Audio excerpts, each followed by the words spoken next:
So first I want to say there are many options to travel inside of the United States. You can use the local trains, the planes. You can travel some routes by boat, or you can rent a car, or like this. I was flying from Newark airport, the second airport from New York, from New Jersey, to Austin in Texas.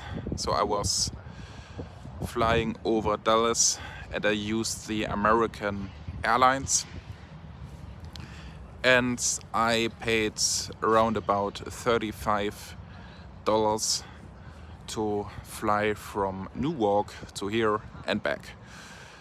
I booked all the things 5 days before I started my journey, and I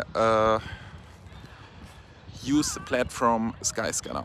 So if you wanna see different kind of prices, it's always the best to use different platforms. So you can use the local platforms for the airlines, but you can also use platforms from third companies like Skyscanner or like Holiday Pirates, Booking.com, or like Expedia, and there you can get good prices, and there you are seeing the difference between the flights. What I already said, I booked all these things at the Skyscanner site, and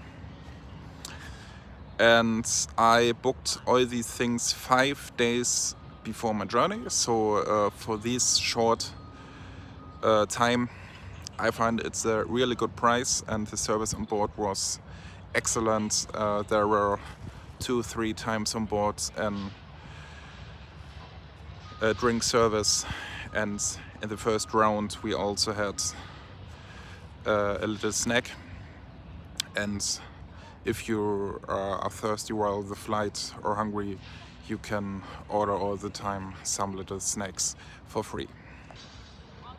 So then I arrived here in Austin, and then it's always the question how you wanna travel. So the fastest way is mostly to get a taxi, or if you have a driving license, you can also rent a car or rent a bike without a driving license.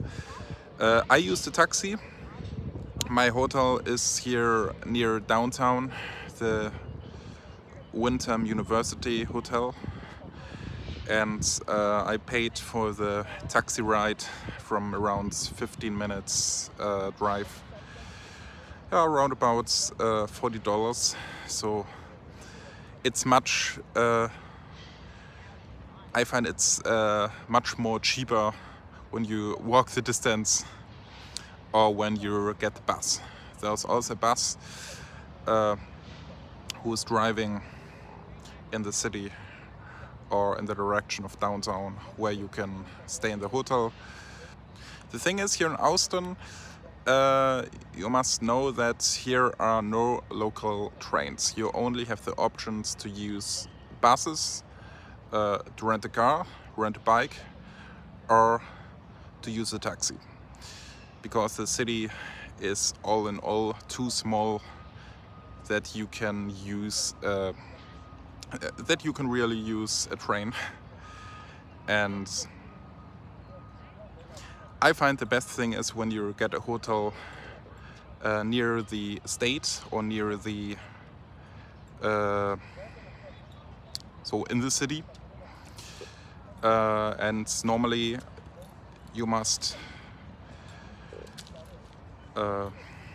plan with prices with around $150 to $200 per night.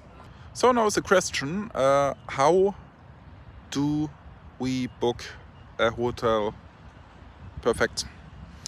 And I only have one answer. The best thing is when you check out the websites of the hotel directly, because sometimes you're getting a better price there, because when you book on other platforms like Expedia or like this, you sometimes have to pay more, because with the websites also want to have some money, and you have to pay all in all for them extra. So, and in my experience, sometimes I saved around about 50, 40, 50 euro when I booked for a longer stay on the hotel site. I don't want to say that websites like Expedia are always bad, because they very often have very good flights, and from the hotels or apartments they very often also have very good offers, but sometimes it is better to check both sites to be on the safe side. And then the question, what can you do here in Austin, Texas? Actually, the most things are reopened. You can also go in a pub or in a club. These are closing at 2 a.m. in the morning, so you have enough time to use everything.